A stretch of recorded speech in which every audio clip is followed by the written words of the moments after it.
Hey guys, Jordan and Dee here for hashtag survival, and we are on episode 10 of our ever so lovely podcast. And today we're doing a bit of a change from our normal talk about the breakdown of survival games and that kind of stuff. We're going to talk today about the art of asset flipping. Not necessarily art. We're not going to teach you to do asset flips. Might actually be. This is not my asset flip Skillshare class. Asset flips 101. Yeah, asset flip 101. Here's my Patreon page if you're interested in learning this skill. No, it came up a bit in the past week. You've been seeing just people bitching about it on Twitter and bitching about it in Steam comments, which they're kind of always bitching about it in Steam comments, but yeah, this is really nothing new for Steam comments. Just in general, that's sort of how they go. this is how it be. It's how it be. But I wanted to bring up that the actual breakdown for asset flipping, in terms of, I'm pulling this from Crappy Games Wiki. Crappy Games Wiki. Yeah, that's where I go for all my news. And so asset flipping is a term that refers to the practice of building a game almost entirely of pre-made assets with little original work.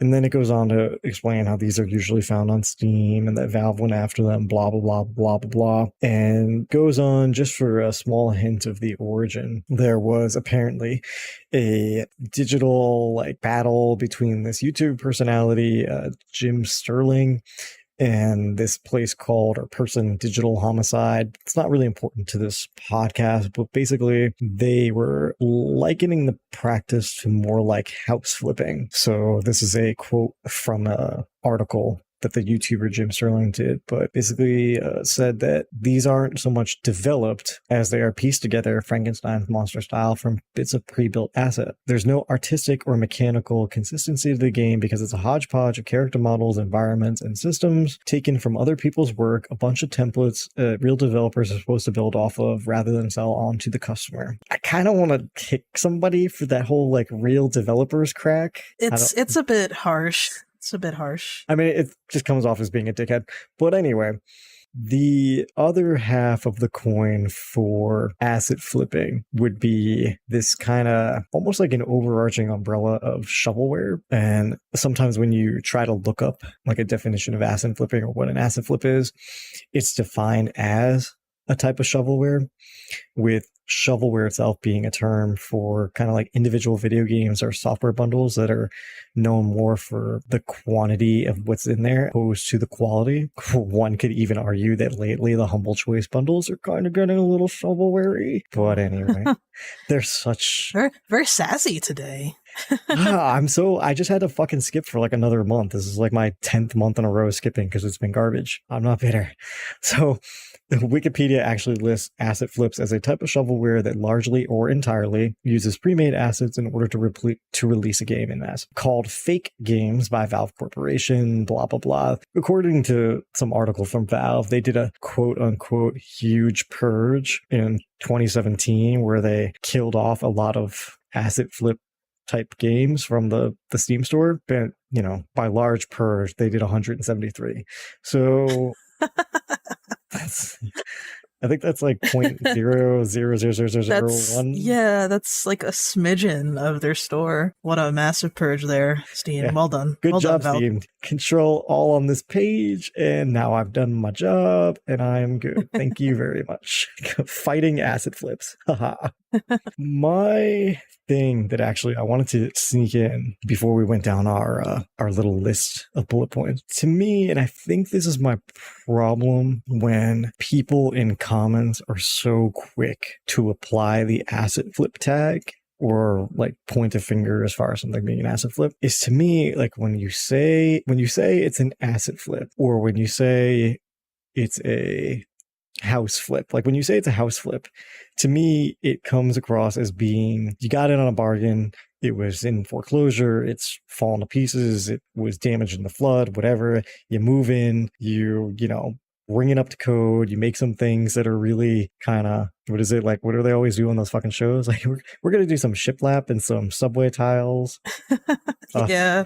a waterfall shower head, and then like you get in, get out, you do the bare minimum, and then you flip it. Like you flip it, you make your your 20-30 grand or whatever, and then you go to the next one. And like I feel, to me, like when you try to assign asset flip to a game, I feel like one of the criteria for that has to be this kind of like, I don't know, I don't want to call it malicious, but like there has to be the agenda. Like you're sitting there, you're looking at the Steam store, and you're like, okay, I can get survival UI 1 for $30, and I can get generic forest for 20, and I don't know, bear wolf deer pack for 10, and I'm going to spend $100, put all this together, and if I price it at $10, and I can build up some shit, some followers on TikTok, and if I can sell 50, then you know what I mean? Like I feel like you're going in with this really like, I'm spending the bare minimum, I'm putting them all together in 2 seconds with blueprints on Unreal, and then I'm just like, I'm trying to get the money, I'm doing the bare amount of support, and then I'm getting out. Like, do you get that? That's like the closest comparison in terms of someone doing it with a video game, comparing it to house flipping, for example. More like, just like, I feel like you would need that kind of like agenda, that kind of like mindset. I don't consider it the same if you tomorrow were like, I have always actually secretly wanted to make a Hello Kitty pony riding Barbie island, and I don't know how to draw, and I don't know how to do all these things. See, but like, and you went in, and maybe one day, a year from now, maybe you would have enough money, like you would plan that if you had made enough sales, that you would hire an artist to make your own like super special looking ponies. But maybe in the meantime, you were able to DoorDash on the weekend to fund getting these assets, because you don't know Blender and you don't know how to make, audio sounds for the walking and the sounds and everything, and you don't know how to compose a symphony for the loading screen, and et cetera, et cetera, et cetera. And, and I feel like that kind of thing where you are pulling in these things in order to craft your interpretation. I think at one point when we had talked about asset flipping once, we had been talking about how, you can give, 100 people, flour and salt and a potato and a tomato and this and that, and they'll all come up with something different. But you're using these basic kind of blocks, and I don't think that it wouldn't change anything to have everybody go and be like, well, I made this, I hand grew this organic super special tomato that it was just mine, and so it's going to change everything about my dish. Like at the end of the day, it's got to be something that's different. And I feel like a lot of these things that come up, like, yeah, if you see a game and it's called, I don't know, 8 Days to Live, and it's got zombies, and it looks kind of like voxel, and it has a horde that comes every 8 days, and and the people drop it in the store, and you can match it all up to shit in the Unreal shop, and a month later, they're barely updating, they're not responding to bugs, and then 2 months later they're gone. Like, yeah, we could totally call that an asset flip. Right. Yeah. First of all, I just want to say 8 Days to Live sounds like a great name for a soap opera. So let's keep that, in the back of our heads for it might the actually future. Be a soap opera. Who knows? It could be. Just hear it. It could be. Yeah, it could. But yeah, right. So the term asset flip, it seems to have very negative connotations to it. And that seems to be how most people see it, is like this negative sort of house flip style action, where you're just sort of trying to rip off another game and just quickly mash something together to get some quick bucks. And then that's that, and then you abandon it. With unfortunately, the negativity that is attributed to it, and sort of attributed to using these assets that you pay for, or that in some cases you can get for free, it may affect and make new developers wary of using them, and of taking an idea they have and starting to present it in some form. They may be wary that it's going to make their game look bad or make them look bad, when really they're just trying to find a way to springboard, So unfortunately, the negative connotations to it, I think might have an effect on the people who don't deserve it. Yeah. And I mean, I think it was part of that, whatever it was. I think it was an article or an interview that YouTube personality had done with that other thing that I mentioned earlier. But they were kind of talking about how like pre-made assets have really basic coding and really basic AI. And so that obviously when you're taking all these things and you're just throwing them in together, then yeah, you're going to see a lot of stuff that are like barely functional. And there's going to be a lot of glitches and it's going to be really short and it's going to have maybe no enemies and the map's going to be empty and et cetera, et cetera, et cetera. And I think those are good earmarks to be suspicious of and to keep an eye out for. But, you know, when someone is taking these assets and they are doing changes, they are learning enough, maybe they can't learn, or maybe they don't know or don't have the time, or whatever the case may be, to make that song snippet or make that horse like model, but they're able to go in Blender and they're able to change things and they're able to tweak it, maybe make it look a little different or change the colors and tones of everything and kind of mesh it into this more cohesive kind of whole for their game. Like, I feel like that is exactly like that's what the fucking asset store is for. Right. Like, why would Unreal and Unity have these giant fucking asset stores if they weren't intended for people to use them? Like, is there some kind of little like landing page where it's like, oh, if you're here, you're not really a real developer, and these such a mean thing to say. Well, like okay, so it's training wheels, but then what the fuck are the training wheels for? Like, I open up Unreal, I buy a horse, I put it in there, I look at it, and I'm like, yes, now I will throw this away and go craft my own in 10 seconds, because this has taught me everything I need. Yeah. Yeah, I mean, it is, like I said, I feel like the negative connotations to it could have a negative effect on these new developers who are trying to start out, and who don't have all the skills. And it's okay, that's what these assets are for, is for new developers to use them as either placeholders or as a way to get something sort of mocked up so that they can see their vision in front of them and in physical form, so they know, okay, is this going to work? What changes do I have to make? Which way do I want to go with this? And to kind of make people feel bad for using them when that is the whole purpose of them. That's what they were created for. And really, in the long run, unless you are sort of just using assets and trying for that quick money grab, like in our 8 days to live scenario, then like they're using them exactly what they should be used for. And I feel like people are too quick and so quick to start swinging and throwing insults at these upcoming games about reusing assets or using things from like the Unreal Store or wherever they may get them. And that's a shame. I feel bad about that. Yeah, I think it's really stupid. And I think people need to understand, too, that the entire point of the store is as well as being useful tools and blah, blah, blah. But they also fulfill a really specific purpose, right? You could be an amazing coder, which is great, but maybe you fucking suck at making models. Or maybe you're great at making models and your hands actually look like hands and you can sculpt a dick to be proud of, but you fucking suck at actually coming up with, the UI, and everything just looks like it's all written in Times New Roman and it fucking sucks. Look, that's the point.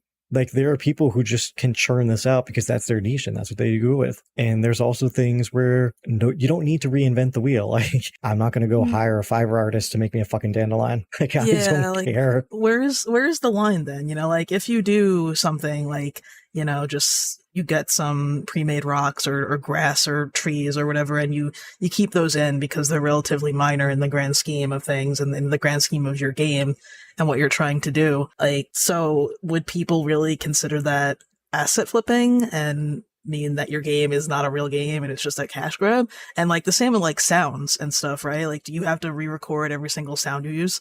Like, where is what exactly, like, do these critics who are against these things and who are so quick to scream like, oh, asset flip, shovelware, like, do they want, like, just everything to be completely brand new and unique, like every single thing down to the sounds of footsteps and like and such? Like, I sort of, it's sort of like a rhetorical question because I don't know, but I wonder, like, where is the line to these people? Yeah, I feel like it's one of those things where the goalposts move, and there have been early access games where, yeah, I mean, you are like, yes, this is survival game UI, 2.0. Oh, yes, this is Wolves. This is Bob's Wolf Pack, in Voxel. Yeah, okay. But who fucking cares? You're going to harp on that when it could be that they have an entirely different vision for it. That one is more of like a horde style game, one is more of a bushcraft survival,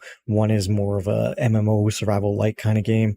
Like, they're different in other ways. And so you're hinging this opinion on just the tiniest fucking thing. And again, that circles back to, like, if it is just clearly I grab these things, I shove them together, shit doesn't work, things are broken, it's all glitches, and I'm just fucking, throwing in more things.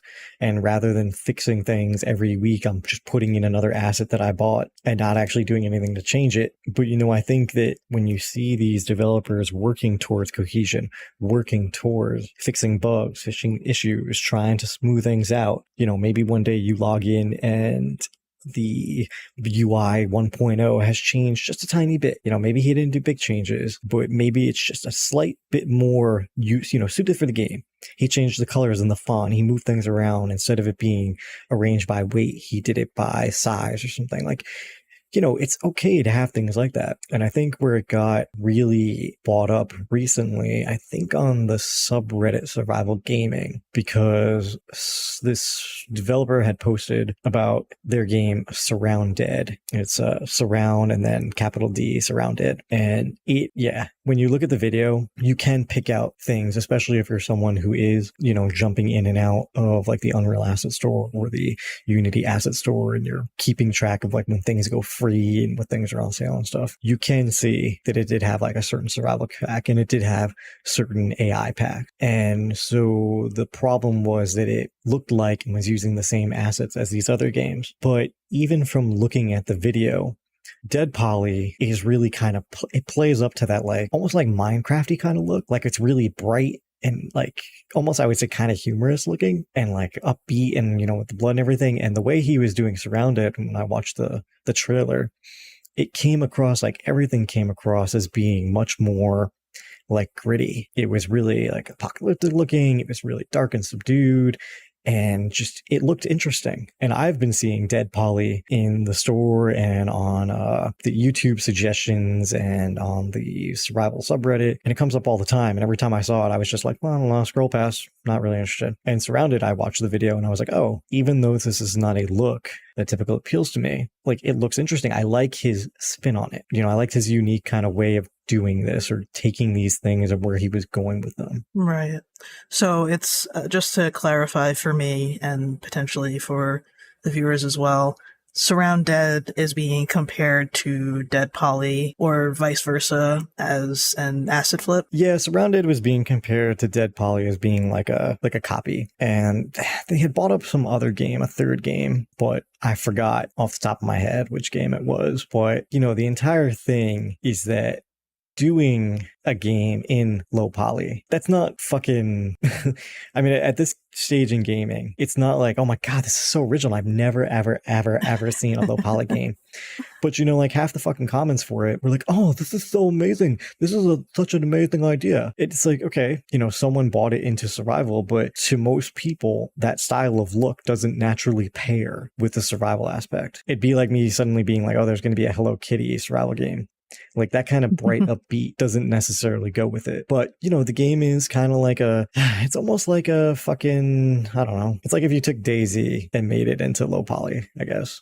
Interesting. I mean, for sure, you're right. To expect every single game to have a different or unique art style is asking a bit much, because there's just so many games out now, and unique art styles are sort of few and far between these days, because like a lot's been done, like there are still some games that stand out with, very unique art styles. I can think off the top of my head. Don't Starve, I think, has a very unique art style. Hades is a beautiful game with a beautiful art style. But like it's just, yeah, to say that, like, I don't know, to judge a game based on art style is it's a little unfair because like it's hard, to be unique and completely 100% original. And I wouldn't even say that, you have to be, honestly, like in order to be good. Like your game doesn't have to be 100% unique and original and have, no tropes or nothing in it to be good. But that might be a discussion to get into a little later. I might be a little going off topic here, but I think that's the thing that frustrated me by people piling onto Surrounded was that if you just back up and look at Dead Poly, like, yeah, it's the same UI asset pack. It's the same asset pack used for the poly, like AI, the zombies and the player and everything. When they go into like, oh my God, oh, there's so many things. It's so great, blah, blah, blah. Zombie survival looter shooter with base building and crafting. Like if I just told you to name zombie survival looter shooters with base building and crafting, you could just start listing names. Like, it's not like they did anything that's really fucking earth shattering, but they did enough twists to make it like their interpretation. And so right. I'm fine with that. At the end of the day, there's only so many ways you can do a day-night cycle. There's only so many ways you can do collecting shit that's on the ground, or scavenging, or shooting zombies, or going and fucking farming wood and stone and metal and stuff. Like there's only so many ways you can do it. Okay, unless it's coming out of your ass or you're levitating into your backpack. We've all seen it before. Nothing is going to be different. Equipping clothing to my paper doll is not going to be different. Playing inventory Tetris is not going to be different. So you are going to see this shit over and over and over again. And I think that, like I said, with Dead Poly, I think it's really bright. It's really bright, and there's a lot of little kitschy things, like the unicorn head, and you can have all this stupid clothing, and it's just very like upbeat. And I think people like that, for the people who don't want more of the gritty, like scum and the shitting and the pissing and your dick hanging out and stuff. Like this is obviously, but why not? Well, this is obviously like the complete other direction from that. Yeah. But I don't see how somebody doing the exact same pack, like all the exact same assets, and then putting up their own twist, which clearly you can tell is a different visual twist from Dead Poly. And then people are immediately like, oh, it's an asset flip. Yeah. People have a tendency to sort of really think and work in extremes these days, I've noticed, or maybe it's just me getting older and more cynical about it. But I notice just in general, the way that people sort of react to things and treat things like media in general, but especially games, is either it's the most amazing thing they've ever played, 10 out of 10, 6 stars out of 5, it was a life-changing experience to play, greatest game ever, or it sucks and is the worst thing and doesn't even belong on like the heel of your shoe with the mud or whatever. And like there's never any in between, right? Like a game is either the greatest thing in the world or it's a piece of shit, and there is no middle ground. No one can kind of just be like, yeah, it was a game that was okay, it was fun, I had a few hours of entertainment from it, I enjoyed it, done. Like it feels like people don't really gravitate to that anymore. It's just very up or down, and I feel like you see that a lot in, this asset flip sort of thing, and that someone sees reuse assets or whatever and they just immediately think, oh, this sucks because they've reused assets, rather than looking a little deeper and thinking, okay, well, how did they use the assets? Yeah, and it very well could be just the fact that it's honestly so hard in general, not even just with gaming, but to get any kind of like detailed, honest review out of things. And I think that, for me, there are shit tons of games I don't play. Oh God, there's so many fucking games I don't play. And there are so many survival games that I fucking hate, that I try them and I'm like, this is garbage. The ones, like if people look at my curator page, even though on there, I think at this point there's 90 survival games or something, the amount of ones that I've like actually said no is very small, like 9 or 10. And the ones that I've just put as informational, but I don't personally care for, is probably like 70. No, I was just going to say, even the games that like I know that you didn't like and didn't enjoy, like off the top of my head, I can think of Raft. You still gave Raft, a yay, on the website, even though you didn't enjoy it, because, you recognized, okay, well, I see how this game is enjoyable to some people, and it's not a bad game, just not for me. Yeah. And I think at the end of the day, that is the most useful thing I can do, is just make a point of pointing out when something is going to be an actual problem, when it's so buggy and abandoned that it's actually unplayable, where things are just broken in such a way that you can't get any enjoyment, that you can't progress, that you're going to go and play for 3 hours and then lose your progress and lose your shit because of something unavoidable. Things like that, I'll go and say no. Things I don't like, I said the same thing with Among Trees. I was like, it is what it is. They cut and ran. It wasn't bad. If you can get it on sale, why not? It's fucking $10, $5 if you get it on sale. Yeah. don't get a coffee that morning, and you can get this and play it, and maybe you'll get a couple of hours out of it. And at the end of the day, it's not bad. I think there's this weird, I don't know. It's like, and I was going to say movies too, but just to go on the game thing for 2 seconds, they continuously make the same game over and over again. Like, wasn't there, I don't know if you've been on Reddit, but there's like some meme picture going around, I think with Call of Duty or something, where it's just like the same fucking game like 1,000 times. And they don't really change that much from game to game. And I know that comes with the soccer games, and I know that comes with, there's a couple of games where it's just like, you get it because it's this big thing and whatever, but it's not anything earth shattering. When they do a new game or when they add DLC, it's not fucking groundbreaking. It's some tiny incremental safe change. But it seems like with a lot of things, people are okay with just kind of being like, oh, well, they're still very popular. It's like, okay, they sold a bazillion copies, but everybody fucking hates it. Early access people, or early access developers rather, people expect them to be like if you're going to make an early access game, you better be fucking like the Steven Spielberg of games. You better be like fucking Mark Twain coming out of here, just pulling this game out of your ass, and there's unicorns and diamonds falling from it, and it's the best thing. Like, not every game from an early access developer or an indie dev is going to be a Stardew Valley.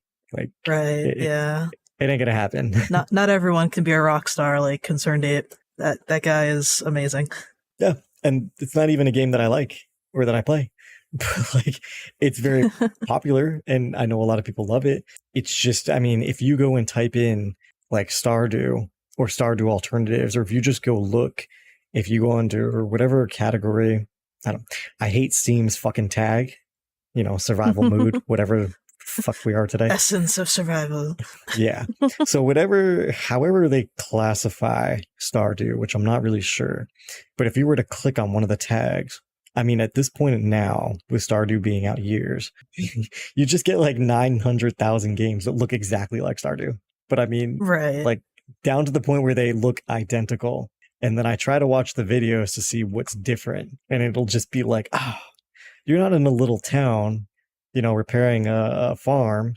You're in a hamlet and you're repairing an orchard. And it's like, okay.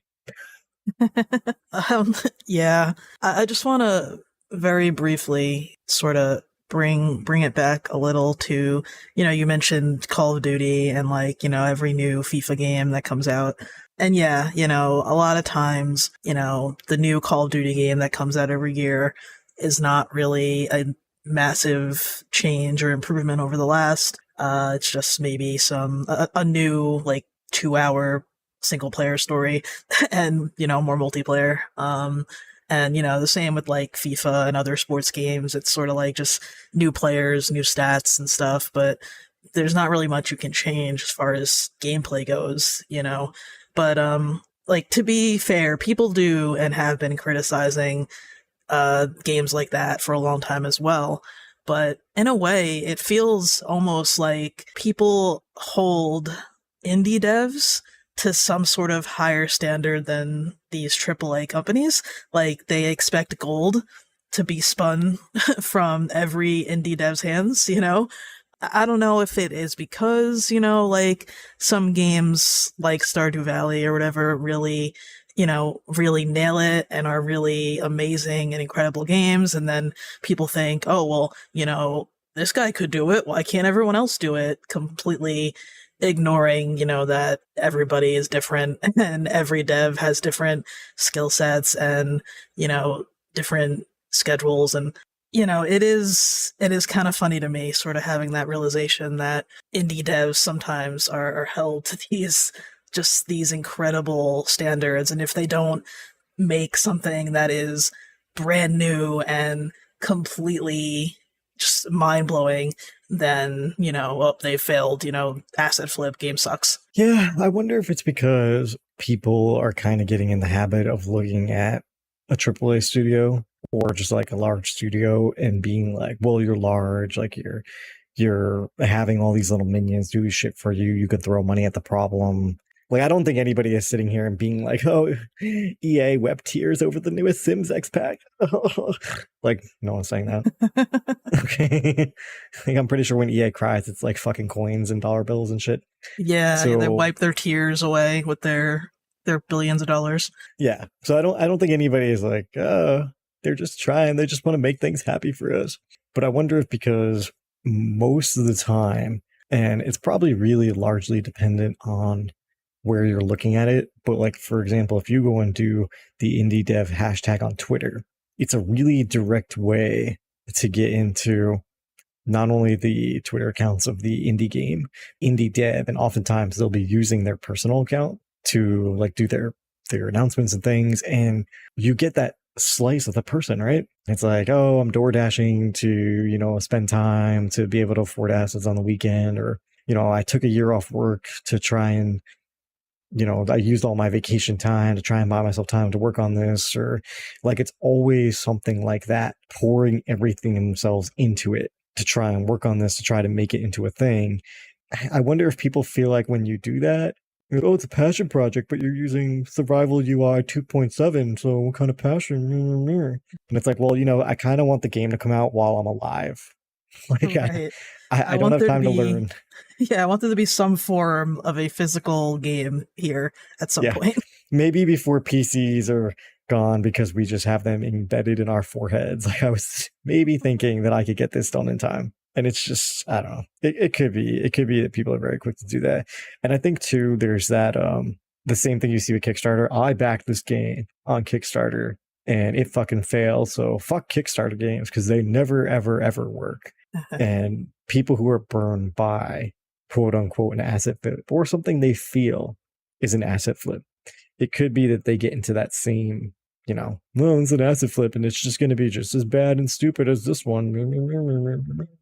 Sometimes I look at the gaming community as a whole and I'm like, what do you guys want? What would make you happy? Is there anything that would make you guys happy? Does happiness even exist for you? Like, you need to go and download some happiness on Napster. That's where I get my happiness. It's nuts, right? Like, just, going back a little bit, there's some of these indie dev stories, the stories about indie devs and their success. I can't remember the name of it, but I remember watching a documentary a few years back about the creation of two indie games. One was Fez, the other was Super Meat Boy, and it followed the developers as they developed the game, and the speed bumps they hit and how they overcame them and stuff, and then it followed them through their eventual release and how that went. And it was a very interesting watch, and it was a cool sort of insight into indie development and such. But I feel like people see stories like this and they see stories like Stardew and they expect that that's how it works for every indie dev. And it's like, it's not, right? Sometimes an indie dev is just a person with a full-time job who really, their dream was always to make a game.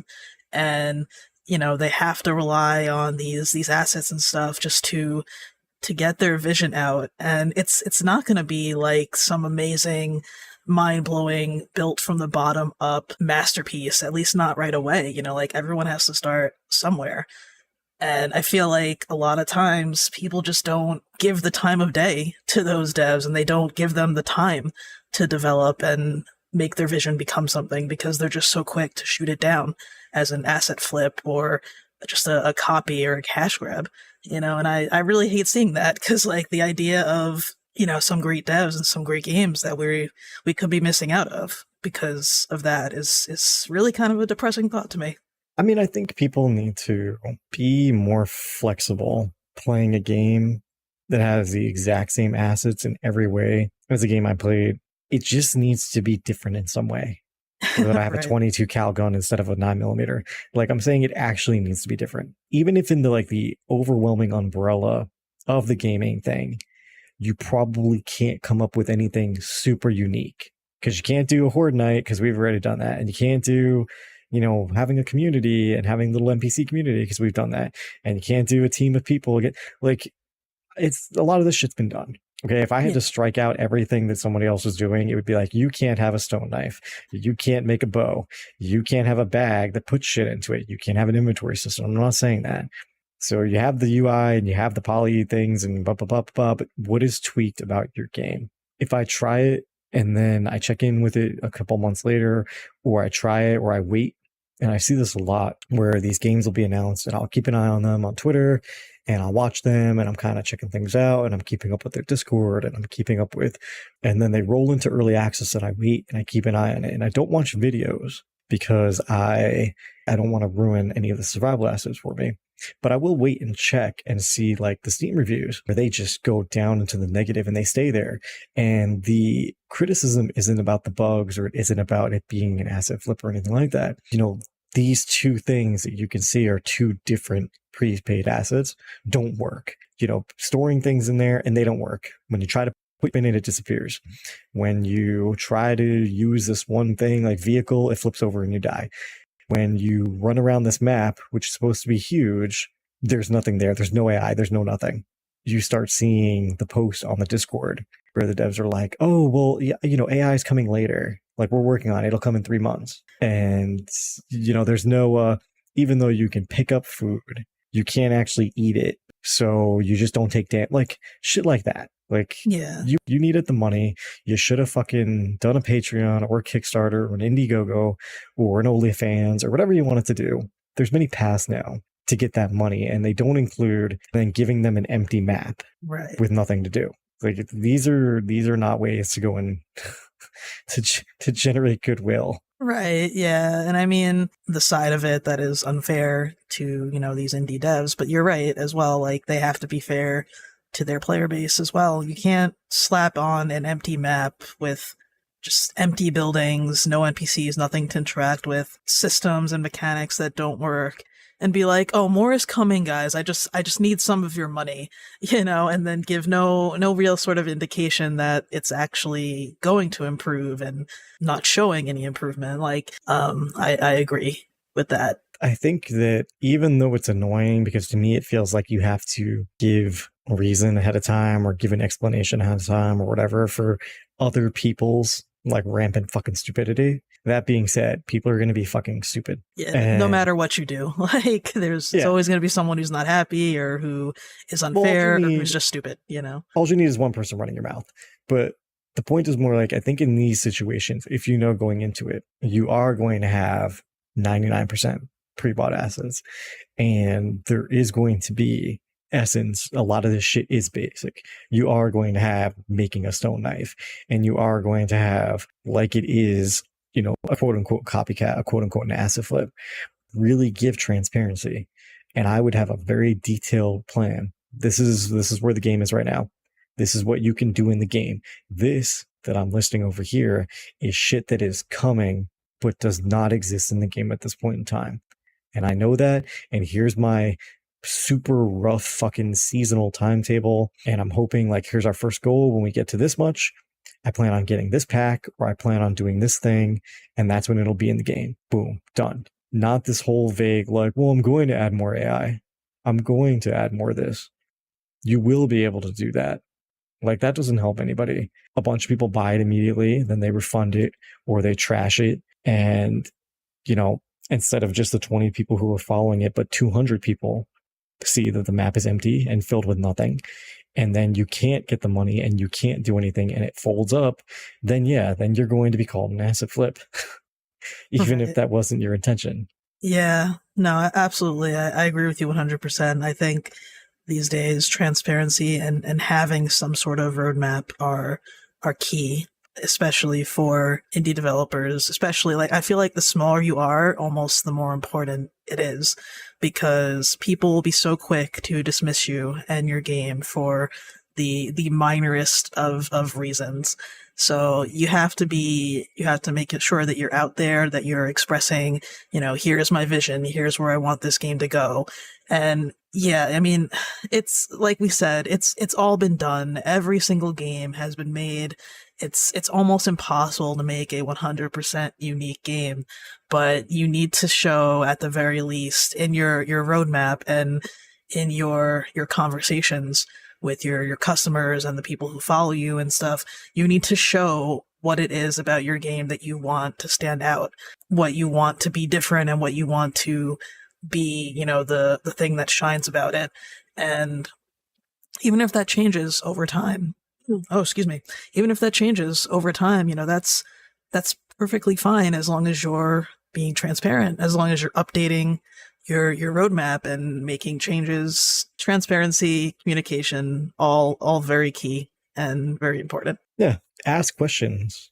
Like, if you think something is going to be an asset flip, look into it. Just because you see it on Steam and it does share the same AI model as another game or the same map or whatever the case would be, you don't have to play it and get frustrated by this thing that you already noticed, and you don't have to avoid it. Many, and I work with some of them, so I do know, but there are lots of these indie devs who are running, Discords, and they're running like their own Twitter accounts, and they're running TikTok, and there are a ton of Trello roadmaps these days. And you can go and ask them questions. Fucking open your mouth. If you can open your mouth to run your mouth and say shitty things, then you can open your mouth to ask a question and try to clear up a misconception before you run your mouth about something that isn't factually correct. Because there have been a ton of indie devs where I have messaged them and been like, hey, hi, you call this a survival game. Could you explain to me exactly what here is survival? Because it kind of just looks like a regular run and gun game. And then they've been like, oh, actually, plan on, implementing these 18 survival mechanics. But it would be something planned for, when we have more funding, or we're waiting to switch to Unreal 5 before we do this, or whatever the case may be. But it's not written anywhere. The thing with these guys, guys and women, people, they are trying to wear like 18 hats, okay? They're trying to do their real life, they're trying to do their job. And then way down at the bottom of the list, they're trying to do like the marketing community shit. So frequently, they will answer a question in one spot on Steam, on Facebook, on Instagram, on TikTok, on Twitter, on their OnlyFans, on their fucking, I don't know, their Signal app because they're scared. Like, I don't know. But they will answer something.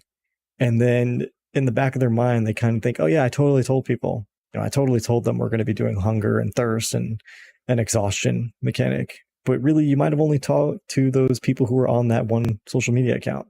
And, even though they know in their head that they're going to do it, it didn't get broadcasted. And so it clears up so many problems if you just go fucking ask. I kind of call it the trade chat guild.